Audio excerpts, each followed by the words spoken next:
to the August Wealth Advisory Review. I hope you've had a great summer so far. It's coming to an end. I know some of you are getting ready for the kids to go back to school. Matter of fact, I talked with a client today who yesterday was the first day for them that the kids went back to school. Some of you got grandkids going back to school, and some of you are just ready for the summer to be done because the heat has been overwhelming. Having said that, though, I still hope you've had a great time this summer, maybe got some vacation time in, got some time to spend with family and friends, and that you are ready to take on the rest of this year to get to the end of it and make the most of it as we go forward on your financial journey. As we do every month, our goal is to take time to visit about things that can help you create, grow, protect, and preserve your family's wealth in today's economy. So hopefully today will be exactly the same.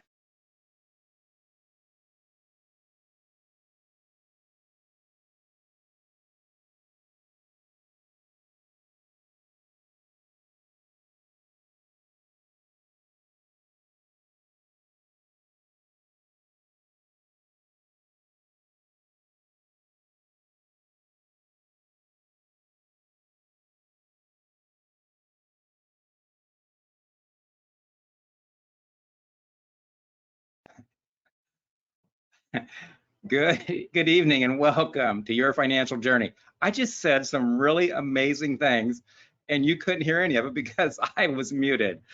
Nevertheless, let me try again here. Welcome to the August Wealth Advisory Review, where we take time to visit about ideas and strategies for helping you to create, grow, protect, and preserve your family's wealth in today's economy.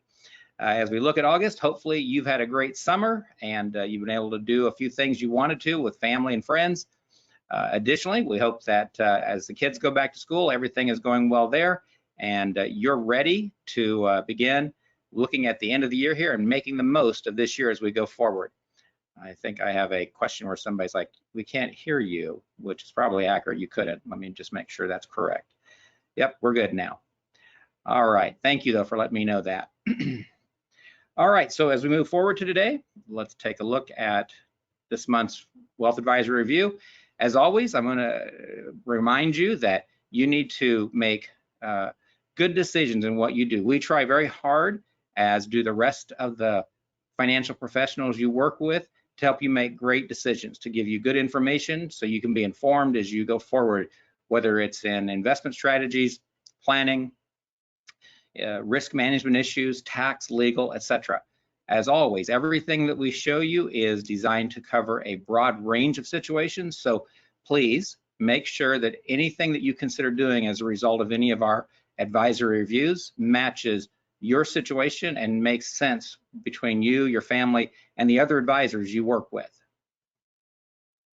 There will be a time for questions at the end, and I look forward to going over those with you as well.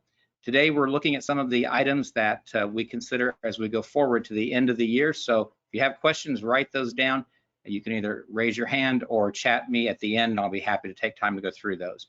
We'll take a quick moment to do the market and economic review, as well as discuss an efficient tax frontier, year-end tax planning thoughts, the return on life for you.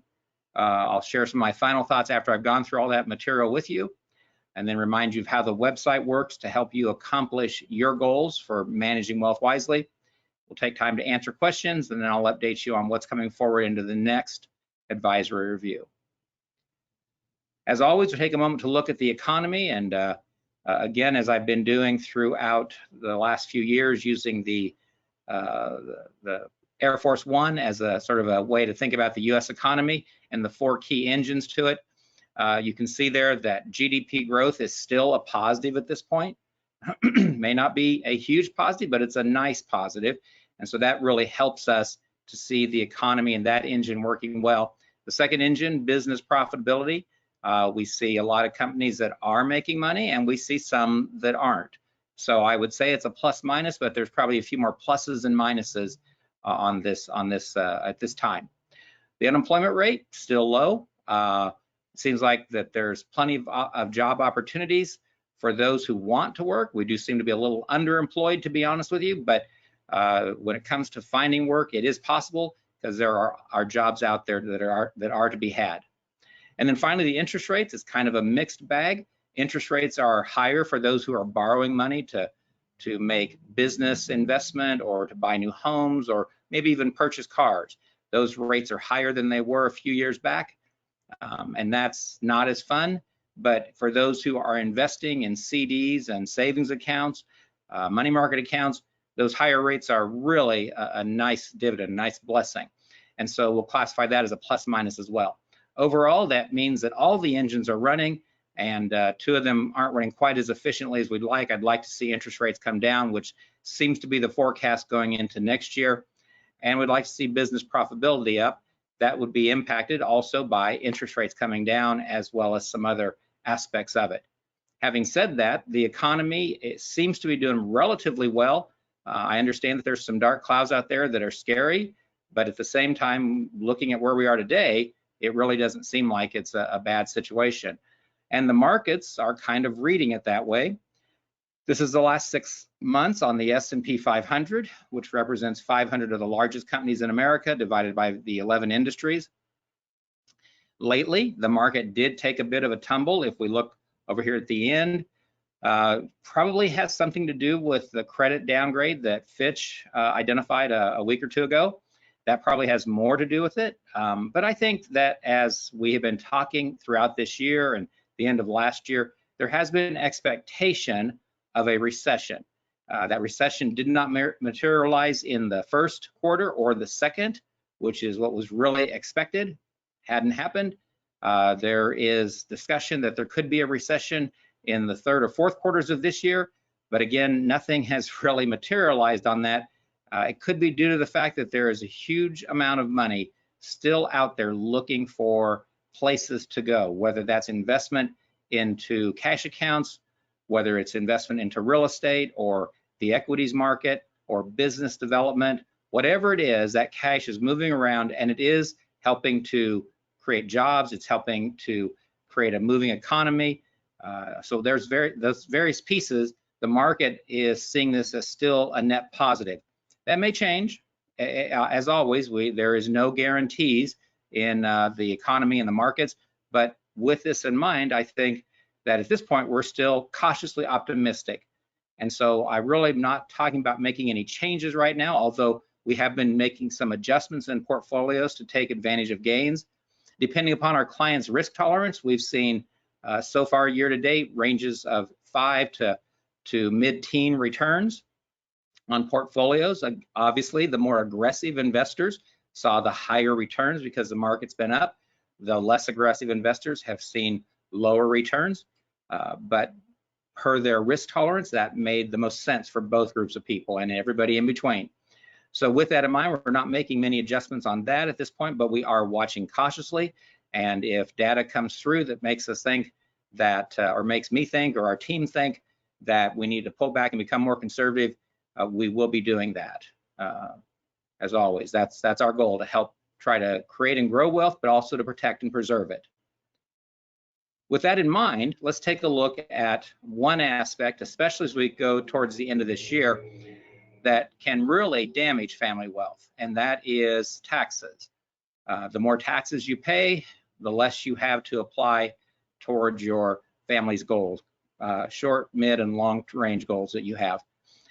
When we look at the markets in general, we recognize that they can go down and take a toll on a portfolio, but again, having to take taxes away, whether that is into a taxable account or a tax deferred account where you're forced to take withdrawals, having an efficient tax frontier is essential to growing wealth, to protecting it, to make it so you can keep more of that money on your side of the balance sheet and not into the IRS's coffers. We also recognize that we want to do everything that is legal, moral, and ethical in the pursuit of reducing taxes. And so what we're going to talk about today is some strategies that accomplish all of that in the right situation for the right family and their needs. When it comes to taxes, the number one expense paid by American families during their lifetime is taxes. Ultimately, all income from whatever source is taxed, with the exception of tax-advantaged accounts where that income can be tax-free. But in reality, like a Roth IRA, for instance, what you're doing is you're shifting the tax expense to the front. not to the growth or middle of it, and not to the end upon distribution or transfer to your heirs. Having said that, all income is taxed somehow, some way. Making sure that you keep that tax as manageable as possible is essential to growing wealth. If you think of it this way, when you or I make $1, there's really only 5 choices we have to utilize that dollar. We can give part of it away, we can save and invest part of it, we can pay taxes with it, we can repay debts with it, and then what's left we can live on. And with that in mind, thinking that there's nothing else we really can do with that, we want to put more towards saving and investing, giving, living, paying off debt, and less to taxes. If we can minimize taxes, that means we have more money to apply towards appreciation of assets, to see growth in our net worth. We can have long-term goals, which could meet family needs, financial freedom, freedom from debt, business opportunities that you might be inclined to consider, lifestyle desires, and charitable giving. When we use that third bucket, taxes, wisely, it gives us more resources to apply to buckets 1, 2, 4, and 5. And that's our goal. Now, I'm going to give you 2 thoughts here. The first one is this: a large tax bill is symptomatic of poor planning. If you have paid a larger than expected tax bill, it's because the planning wasn't properly put together to fix that. Don't take that in a wrong way or a bad way. It happens to all of us. But going forward, we all have to make wise decisions to make sure that we keep as much money on our side of the balance sheet and not send it away to the IRS or state taxes in certain states. Likewise, a large refund is also symptomatic of poor planning. To get back a big check from the IRS at the end of the year for a tax refund, that's basically giving an interest-free loan to the IRS. Because at the end of the year, they'll give you back the money you overpaid them, but they'll do so without any interest, without any gain for you whatsoever. And quite honestly, if you have not prepared your taxes properly, they're not going to call you and say, hey, we owe you more money, you missed this deduction. So having a small refund, or maybe even paying a little bit, is a good thing when you look at it from a tax planning perspective. So we don't want to have large tax bills, and we don't want to get big refunds. We want to be as close to paying them, no more than we were supposed to, and do so in a way that keeps more money on our side of the balance sheet. That's the difference between tax planning versus tax preparation. Tax preparation is the preparation of the documents, the tax returns, the various schedules, etc., so that you can answer to the IRS what you owe them, and then show why you're not going to pay any more than necessary because you have the right forms in place to do that. That planning piece, or that preparation piece, happens throughout the next part of the year. In most cases, April 15th is when most people have their taxes done, but for others who maybe operate businesses or have more complex issues, they might forestall even up to October 15th, depending upon the situation they're in. Tax preparation, though, that's a different animal. Tax planning is a different animal. It's taking time to plan ahead to make sure you're not paying any more to the IRS than you have to. And in most cases, that has to be done by the end of the year. So types of taxes that we pay, well, we pay property taxes, we pay sales, state and local taxes in some cases, intangible taxes in some states, income taxes, federal, state, city, and county. We pay Social Security and employment taxes on federal and state use. We pay use taxes for federal, state, and local, gift taxes, federal, inheritance taxes, state and local, and estate taxes, federal. Some of these taxes, there's little we can do to reduce them.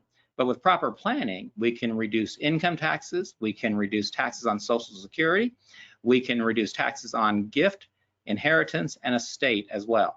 But again, it requires proper planning. And with that planning, you have to start thinking in terms of year-end tax planning strategies. As I said a moment ago, most of the tax strategies you and I would look at must be completed before December 31st.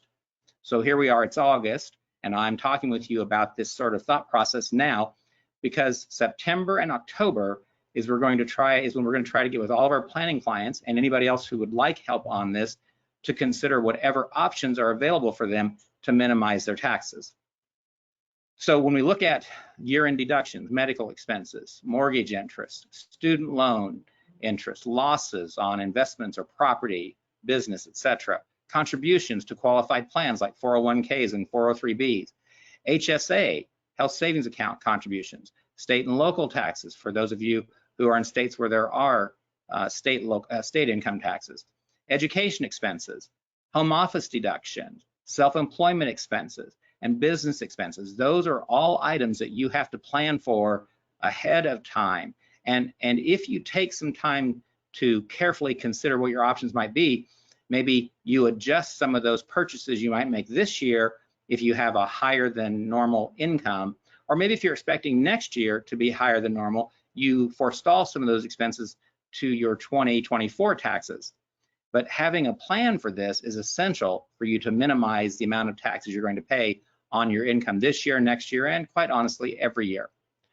You can also do year-end charitable giving. You can make income gifts, asset gifts, or planned gifts, and those gifts can help to reduce your tax bill as well. And then there's tax credits, residential energy credits, child and dependent credits, adoption credits, lifetime learning credits, electric vehicle credits, earned income credits, American Opportunity credits, and savers credits. And the difference between a tax deduction and a tax credit is this. Let's say you're in the 25% tax bracket and you get you have some deduction where you reduce that deduction is worth $1. Your tax savings on that, if you're in the 25% tax bracket, is going to be 25 cents of that dollar. Your tax bill will be reduced by that amount. On the other hand, a tax credit is a dollar for dollar tax reduction. So if you have a $1 tax credit, it reduces your reportable income by $1, not what your tax rate is, or in my example, 25 cents. So taking advantage of tax credits wherever possible is essential to growing wealth wisely. Another thing that you can look at is qualified plan contributions, IRA and SEP IRA for self-employed individuals, and the IRA is available for anybody who wants to put away money and isn't necessarily maxing out some additional plans. There's some balance in there, and so if you have questions about that, I'd be more than happy to go through that with you. And then additionally, you can look at considerations for the future, qualified plan distributions, Roth versus traditional IRA, charitable plan distributions, lifetime income for you, asset transfers during your lifetime, estate plan distributions, lifetime income for heirs, and then asset transfers after death. All of these items, when put together wisely and in sort of in a well-organized package, is the idea of tax planning. And doing this in a coordinated manner can really help you reduce your tax bill. When we're working with people to work through that process, we have modules and tax review software that we use to help you be able to put together some examples or some strategies to then go back to your accountant and say, these are some things we want to try. If your accountant looks at it and says, you know, we could tweak here or tweak there, or this is just perfect, now we've got a tax plan to maximize the benefit on your tax preparation as well. This is an example of the module we use from one of our programs for helping clients to minimize taxes. So if we look at this here, we can see the client's income, wages. This is looking at 2022, and this is looking at maybe some edited versions. What we do is we put in the returns for, in this example, 2022, and then we create a scenario where we try some different tools to reduce the tax bill. As you can see, we run down here in this example, these are all looking at income sources. So we've treated the income the same. I can tell you that if the client were to say to me, you know, I'm going to make less or more this year, we would put that into the calculation so that when we get the final output, it accommodates the fact that we think the client's going to have more taxes or less taxes in this coming year. We can also take and then apply in another scenario the next year's tax rates as well to that, to then confirm that we're on track to make the most of their income and to reduce their taxes simultaneously. So we take a look at the scenario comparison regarding the income. Then we take a look at various deductions, itemized deductions, QBI for those that have business, tax credits, other taxes. I crushed a lot of these down so we could actually take a look at them. What you can see here is we made some changes, and this had to do with some of the charitable intent of this particular client. And we're able to create a tax deduction not of $144,000, but of $260,000 in their situation. And by doing that, we were able to reduce their marginal bracket from 35% to 32%, and able to reduce their effective tax rate from 24.5 to 20.7. We reduced their taxable income, which you did get to see all the income, but their total taxable income was about $644,000. By the changes we made, we're able to reduce that to $529,000, and that is where we're able to get those tax reduction tools to help minimize that outgo from 157 to 109. There are various different resources or applications we can apply to it to calculate what that would look like. And we can create multiple scenarios if a client's thinking, well, what if I did it this way versus this way? How would this work versus this? And that's part of what we do with this software for planning clients. By doing it this way, we're able to help them identify where they are, where they want to go, and what steps would be the best way to approach that.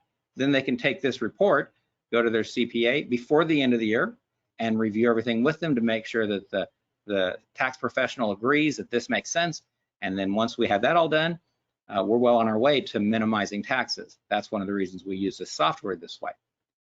When we're all said and done, we're able to then create a much better outcome for clients. And by taking this difference, in this case, we're looking at almost $50,000, our choices then become, we can apply that $50,000 to their lifestyle, we can apply it to their goals for the future, children's education, other things they want to do.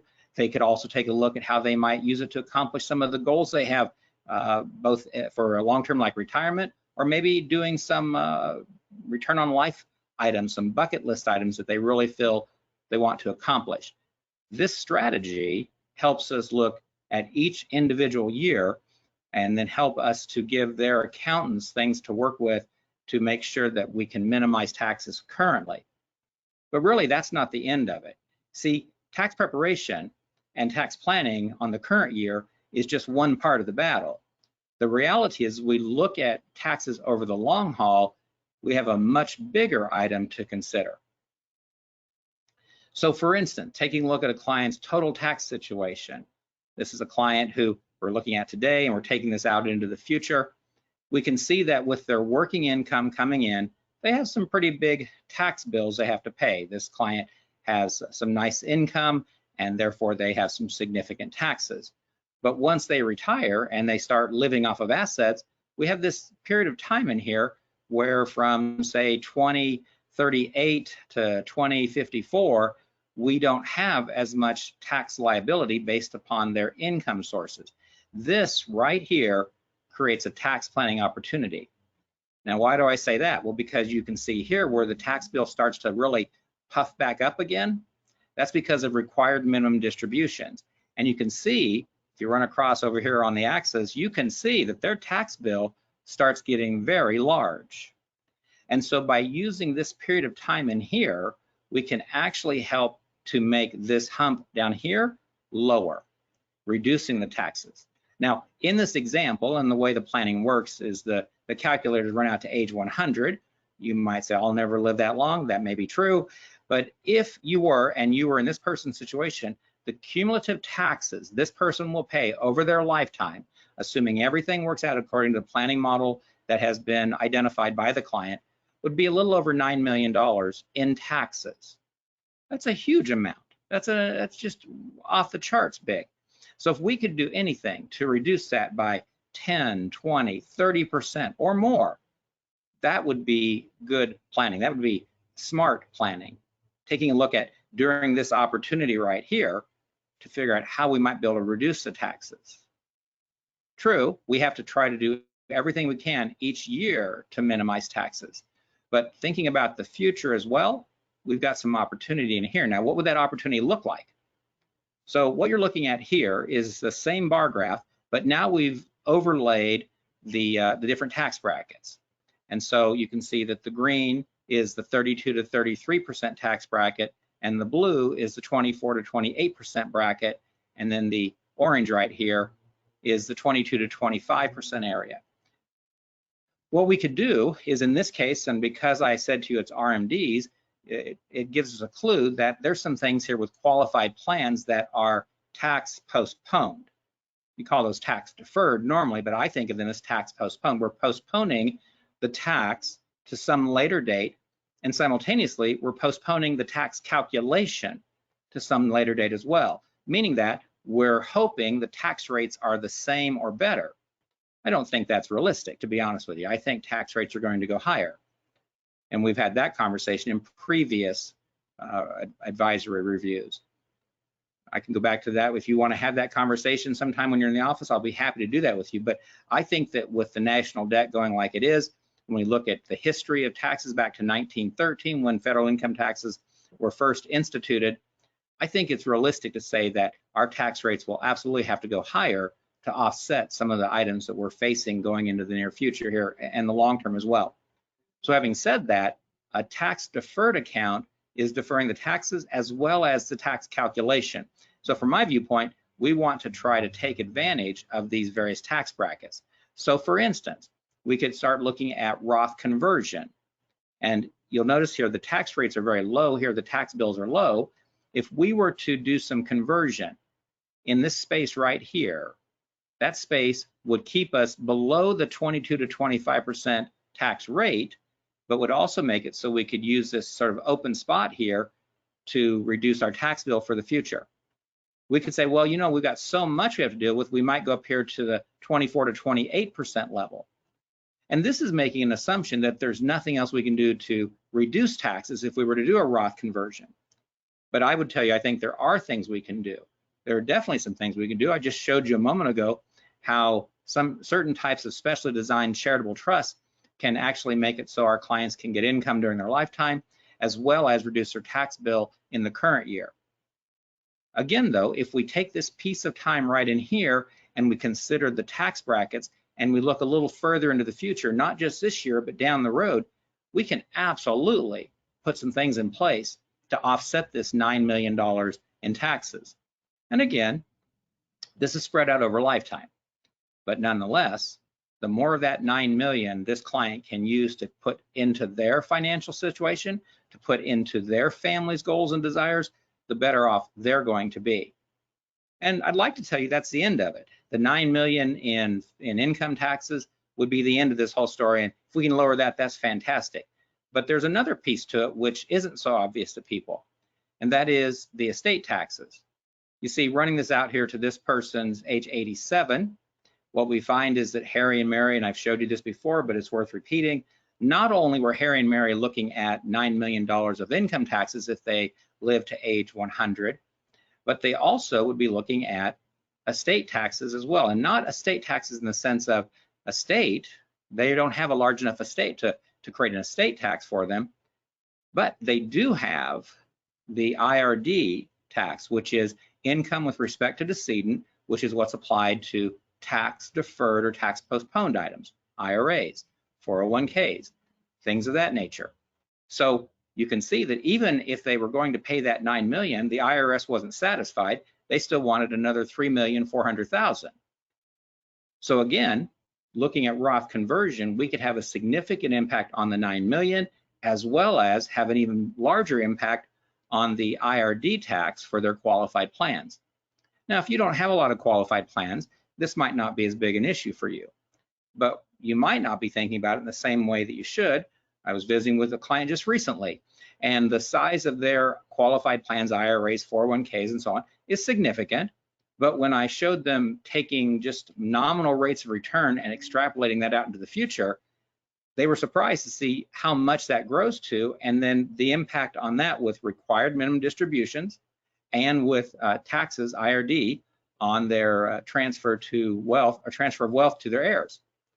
So everything we can do to reduce both the income taxes off of their current year, income taxes off of future years, and then income taxes off of their estate, those are all dollars that you get to keep on your side of the balance sheet and not go to the IRS. And everything we're talking about here is case law, is under statute, has been around for decades. It's all legal, moral, and ethical. It's just a matter of planning and taking time to make some good decisions in the process. Now you might say, well, Frank, I don't have this much money. Well, that's okay. You might have more down the road, or maybe 9 million is not what you're looking. Maybe you're only looking at 5 million. That's a joke there. Or maybe you're just looking at 1 million. The more of that you can keep in your balance sheet is the more that you can apply to your life goals, your return on life desires, and your family's future transfers. So my encouragement is every one of those dollars is critical, and you should do everything you can from a tax planning viewpoint to help make your situation as healthy financially as it can be.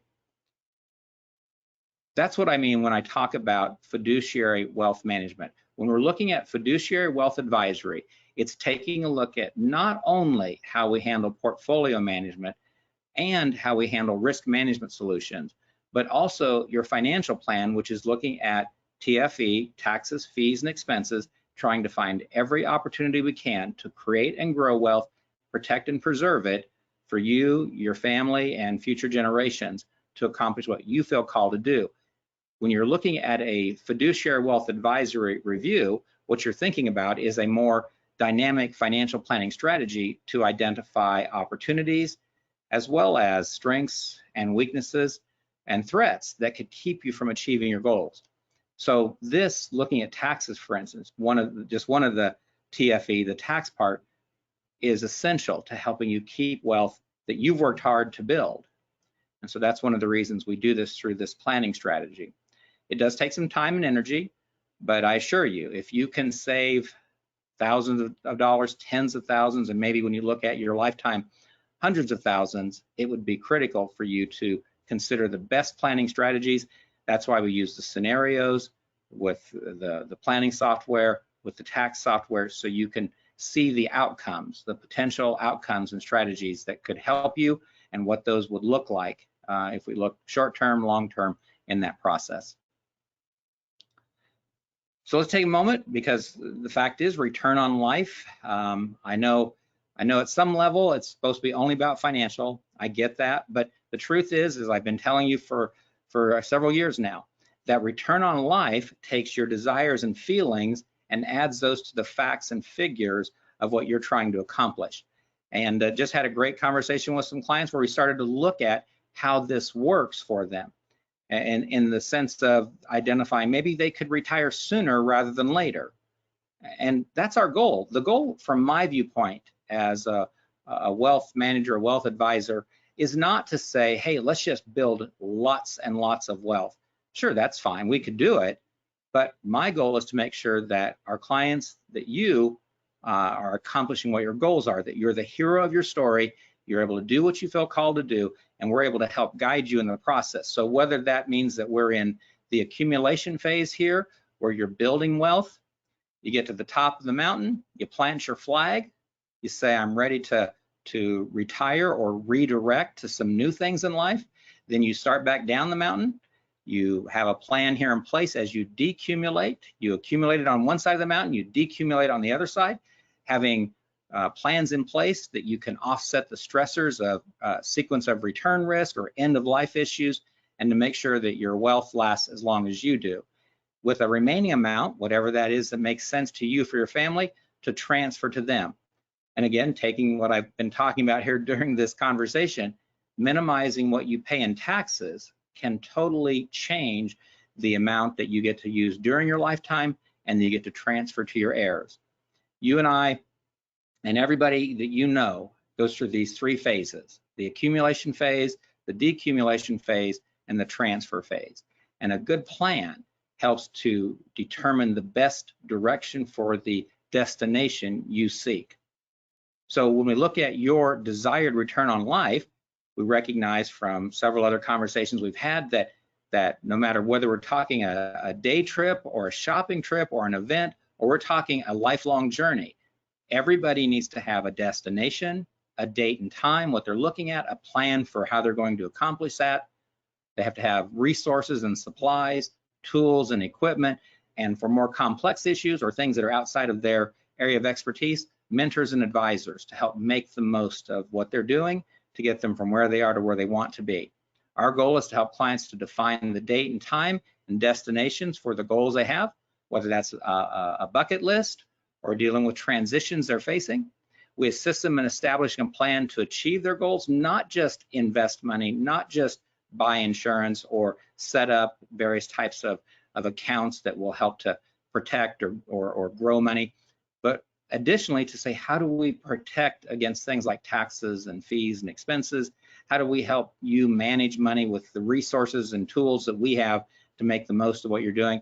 Having that plan in place to help you identify those resources, those tools, equipment necessary to do that goal, to accomplish that goal, and then to mentor or guide in that process. Again, this is your journey. You're the hero. We're here to help guide you in that process to make the most of what you have, to accomplish the destination that you want to achieve, and to do so in the best way possible. When you look at your retirement mentality, along with your return on life, you just have to start identifying what are the things that you would like to do more of. Some of it, you might have to wait till you retire or redirect. Some of it, with some good planning, you might be able to do it sooner rather than later.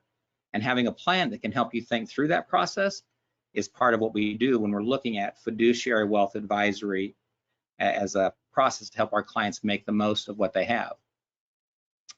My pleasure and my excitement is to be able to review their return on life plan with them each year, to take a look at the bucket lists that they've been able to accomplish so far, to take a look at the transitions that they've successfully come through, whether that's family issues or health issues, work changes, whether that's starting a business or transitioning to a new career, retirement or redirection, financial goals and giving goals that they have, and to be able to identify as they're in their 50s, their 60s, their 70s, their 80s, their 90s, to help them accomplish each piece and be able to look back over the previous decades and say, well, here, when you were 65, we did this, and when you're 67, you did this, and when you were 68, you were able to do these two things.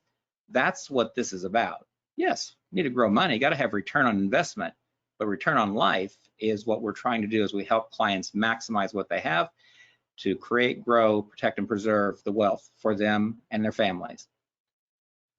So some final thoughts here for today. One, we need to continue monitoring economic and market conditions due to recessionary concerns. I don't know, as I've said before, I don't know whether we're going to actually have that recession, whether the Fed is going to accomplish its soft landing. I think that about half the time we look back in history, they've been able to, maybe a little less than half the time. And then the other time has been a harder landing. I don't know what that's going to look like any more than anybody else does. And I can tell you we have a lot of resources we draw information from.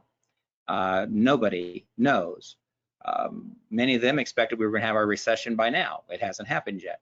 When the recession comes, I don't know if it's going to be deep, if it's going to be long, if it's going to be shallow and short. Whatever the case is, we're planning and we're prepared to make choices and take actions to try to maximize that and minimize the downturn and take advantage of opportunities to come out of that to help you accomplish what your goals are. Having said that, we're doing our part to watch everything, but we're partners. We're just guides. You're the hero of this story. So anything that you have questions on or thoughts, please feel free to reach out and let us know so we can help you think through this, because there's things that you might see that we don't. I have clients all the time come and say, hey, have you thought about this? And some of it we have, but occasionally there are things we haven't thought of. And sometimes that's specific to their situation. So again, we're a team, you and I. To make the most of this, you help us, we'll help you, we can accomplish more. To that point, the second thing is, as a reminder, taxes are the #1 expense for many Americans. And it's just good planning, wise planning to try to minimize that outgo any place you can in ways that are legal and moral and ethical. That's just good planning. And by doing so wisely, it makes it so you can then take that extra money and apply it towards your current and future needs. Intelligent planning can help you reduce certain income and asset taxes. Most tax planning strategies must be implemented by December 31st. My encouragement is, if you're really taking what I'm telling you to heart, don't wait until December 1st.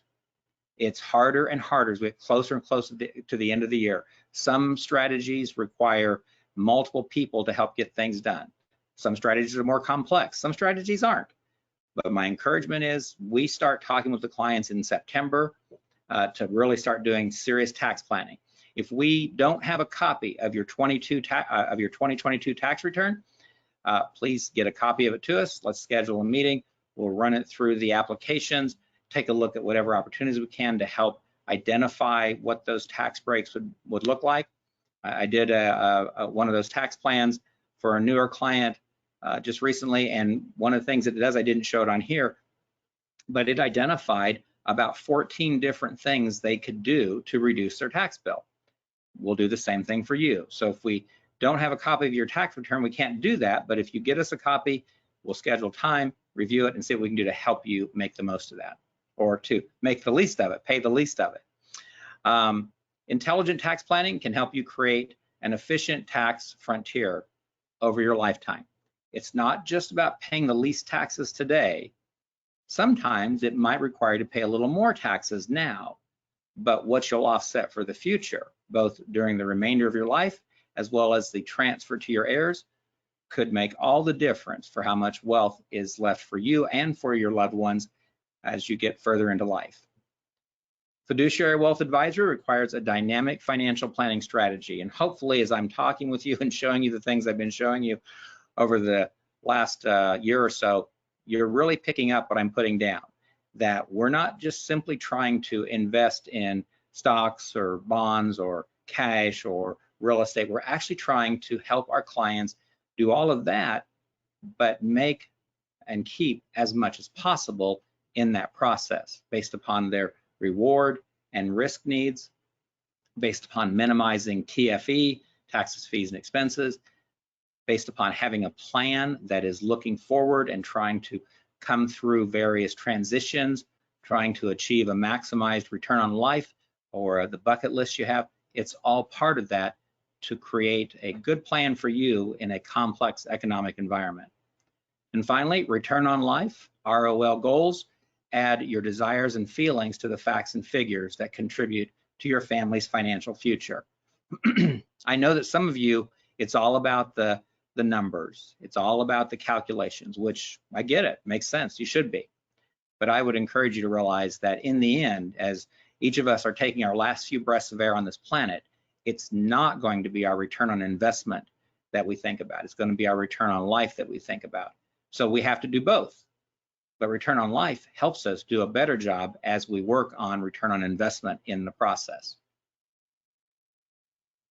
The 4 resources that we make available to all of our clients: 1, your financial dashboard, where it consolidates your income and outgo, what you own and what you owe, and gives you a quick review on a updated daily basis of where you are in regards to your wealth management and the processes you're using to get from where you are to where you want to be.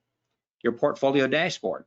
This is for the assets, what we call AUM, assets under management. This is the dashboard we look at so you can see performance and data and information. It helps you understand how we're handling our part of your portfolio management.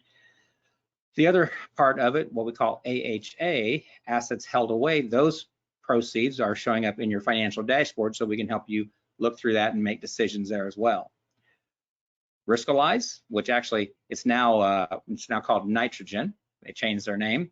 We need to update our website for that, but it's the risk and reward evaluation. So it takes a look at what you are comfortable with when it comes to risk and what your reward or goals need to be.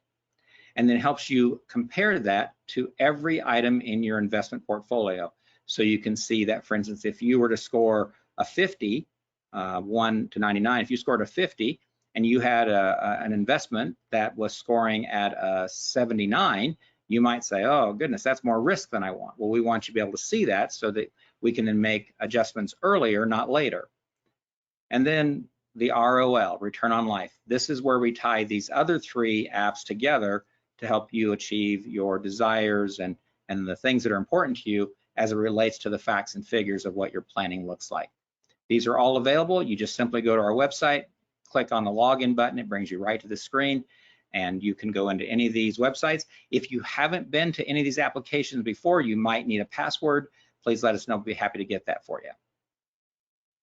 So this is that place where I open up for questions. You can raise your hand. I can see it on the dashboard that you have a question for me. I'll be happy to go through that with you. Or you can chat. You can actually go to the chat box and type in your question. I'll be happy to take time to answer that as well. I don't see any raised hands or questions right at this moment, so I'm going to move on. But if I see something before the end, I'll take a moment to stop on that. So our next wealth advisory review, Your Financial Journey, is going to be in October. I'm actually going to have a little bit of surgery, nothing major. I've got a little bit of, I guess, skin cancer here. It's a basal cell. Doctor just wants to remove it, so I'm going to be doing that next. Well, it's going to impact whether I can do the workshop, but or the wealth advisory review. But again, nothing to worry about. My doctor's like, oh, we'll get this taken care of quickly. So we're actually going to take the month of September off, and then we will resume on October 16th, as we normally do those programs in the third Tuesday of the month.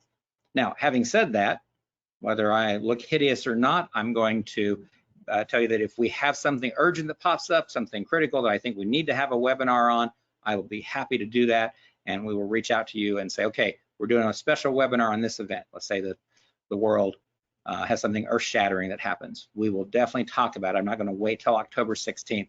You may just have to close your eyes when I'm talking after my facial surgery. So, but having said that, we're going to go ahead and hold off till October 16th, and then I will be more than happy to get together with you if I need to before then. And I will still be conducting appointments.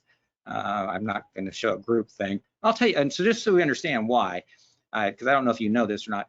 Matter of fact, Lance is over here behind the camera. You don't know Lance, but he's actually editing all these videos, and we're putting these together as a whole educational process that we're doing to help guests and clients be able to understand a lot of the processes we do in fiduciary wealth advisory. And so since we're recording these things, I don't want to record it when I got bandages on my face. That's why I'm going to be prideful and vain and not record in September, but we'll come back in October. That's why I promise you we won't be recording it probably, but I will share with you if I see something dramatic that comes up or catastrophic, so I won't wait till then, but that's why I'm doing it this way. We're also trying to make these videos available so you could share them with your family or friends if there's something particular you think might be helpful or necessary for them. Yes, I see we got questions over here. Let me deal with this first. I got a question over here. What is a donor advised funds? Am I using the right word? You absolutely are, Kevin. A donor advised fund is a fund that you can make a charitable contribution into. All right, so you may remember on the one slide I showed you there are income gifts, asset gifts, and plan gifts. An income gift is, let's say you make $200,000 for the year, and you want to give away 10% of that, or $20,000. That's out of your income. That's an income gift.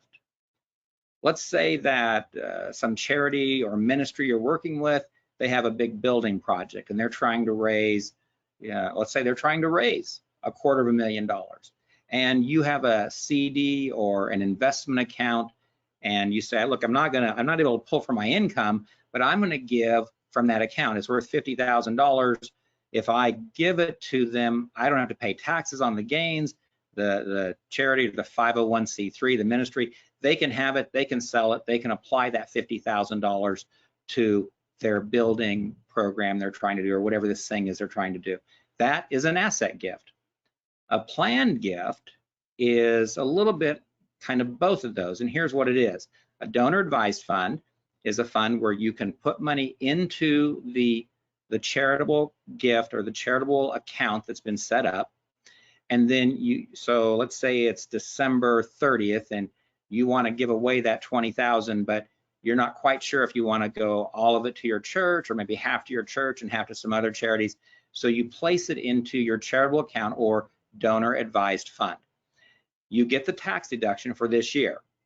And then in the next month or two, you can decide where you want to send it, even though it's after the year. By going in the donor advised fund, that asset or that income is sitting there, gives you your tax deduction for this year, and then lets you distribute it out sometime in the next year to get that in the right hands. There's one more thing, not a donor advised fund, but a charitable remainder trust, which is a fancier term. Let's just call that a specially designed charitable trust. You can take and place either income or assets in that, and then that goes to a charity or ministry that you choose. But until you say it goes there, it has to distribute money back out to you. So an income. So let's use a bigger number so it's simpler to think about. Let's say that you put $1 million into a specially designed charitable trust and you set it up for a 5% distribution. The $1 million goes into the special trust. You've defined ministries or charities or 501c3s that are going to get that money when you're done. And then you set up so it's going to pay income back to you until you pass away. So at 5% means you're going to get $50,000 a year. That $50,000 can be tax advantage to you. Now you might say, but Frank, wait a second, I put the $1 million in there. What's the ministry or 501c3 going to get? Well, let's suppose it earns 5%. That means over 10 years, you will have gotten $50,000 every year, and it'll still be worth $1 million. And when you pass, it will go to your charities you've chosen. It could be that you say, well, look, I need that money, so that's why I got to have the income. The trust will provide the income, but it'll give you the tax advantage earlier, the tax deduction early, and it'll make it so you can provide income for you and your spouse. You can even set up to provide income for children, and then pass the asset on to the heirs after a certain period of time, let's say 10 years or 20 years, however you want to set it up. It's a little more complex than that, but that's sort of a brief explanation without any charts or visuals. Sorry, I'll be happy to do that some other time with you if you'd like. But you can do income gifts, asset gifts, plan gifts, which could either be a donor advised fund or a specially designed charitable remainder trust, or there's other options besides that. Hopefully that gives you a little bit of insight into what that is. But most importantly, with our financial planning software and our tax software, I can illustrate how each of those works so you can see the pluses and minuses to all of it, so you can make an informed decision what you'd like to do with that. Let's see here, we got a hand up somewhere. Oh, okay, I see. All right. Okay, I think I took care of that already. Very good.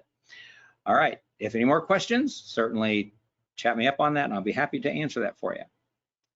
All right, so in review, what we've covered is the market and economic review. We've talked about a tax efficient frontier, year-end tax planning strategies, your return on life. So I gave you some final thoughts after everything we talked about, reminded you about what we have on our website. That's all there available for you, and I pay for it, please use it. Took some time to answer some questions and then reminded you of the next advisory review. Last piece here, I'm slow walking this to the end, so if you have questions, we can take a moment. But if you have friends, family, that you would like for them to attend these advisory reviews, they are absolutely welcome to it. Because they're your friend, we'd open them with welcome arms. Just let Kayla know, and she will make sure they get an invitation. We will not inundate them with information or try to call them or anything. One of the reasons I share this information this way is I see this as what we call a go-to resource. We're handing the information out, and we think that the right people, the interested people will say to us, hey, can you talk to me about what you just showed? That's how we choose to do this. So if you recommend somebody, you have or should have complete confidence we'll treat them as kindly and respectful as we treat you. So please feel free to let us know if you have friends you'd like to attend this. We can do it. Also, I mentioned Lance, he's getting all these uploaded so we can put these on our website. I think we just added up the last 3 months, and we're adding on some more. And then we're actually going to have a YouTube channel where all of these will be there. We're going to have little snippets, you know how that works on your Facebook or Instagram or whatever. We're having little snippets that we can hand out, so you might even be able to forward those to friends. Because to be honest, I'm not bragging or anything, but I'm pretty pleased with what we're putting together here, some of the content that you're seeing. And I think there's a lot of people that would benefit by this, and we're trying to make that available to them. And your friends and family are important to us, just like they are to you. All right, I don't see any other questions. How do I do here? Ooh, good. I've got like 5 minutes, and either A, somebody's going to ask a question, in which case I'll stay a little bit longer to answer it, or B, if nobody does, I'm going to let you go early so you can go have dinner. That's what I'm going to do. I'm going to go have dinner. I'm looking forward to having a great evening, and I hope you are too. And as the summer winds down, I'm hoping that you get to enjoy these last summer days, and then we'll move into fall and the holidays. And I don't know about you, but I love the last part of the year with the holidays and everything. So, all right, I slow walked this about as far as I can. So I'm going to say adios. I can't tell you how much I appreciate all of you and how much I am honored to serve you. If you have any questions about anything I have shared tonight, please email me, give us a call to the office. Be happy to answer those questions for you. We love you and appreciate you more than you know. And so with that, I'm going to say have a great night. God bless, and we'll talk to you soon.